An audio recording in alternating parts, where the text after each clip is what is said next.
Hello, bonjour à tous, nous revoici aujourd'hui pour un nouveau thème. Vous venez de subir une injustice et vous souhaitez connaître la qualification juridique de cette injustice.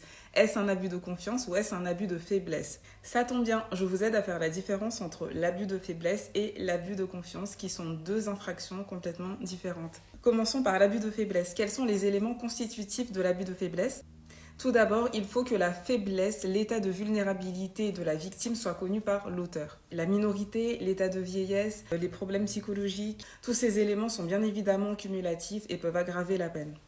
Une personne morale et une personne physique peuvent être toutes les deux auteurs de l'infraction d'abus de faiblesse. L'acte matériel de cette infraction est le fait de tirer profit de la victime. Il faut également qu'il y ait une intention coupable, c'est-à-dire la volonté par l'auteur de porter atteinte au patrimoine de la victime. Passons maintenant à l'abus de confiance. L'abus de confiance nécessite que la victime remette volontairement à l'auteur de l'infraction le bien, que ce soit un bien matériel ou un bien incorporel. Un exemple de bien incorporel qui puisse être détourné par l'auteur de l'infraction d'abus de confiance, le numéro de carte bleue depuis le 1er novembre 2000 selon la chambre criminelle de la Cour de cassation. La remise du bien, objet de l'infraction, doit être remise de manière précaire, c'est-à-dire que l'auteur de l'infraction a la charge de rendre le bien à la victime.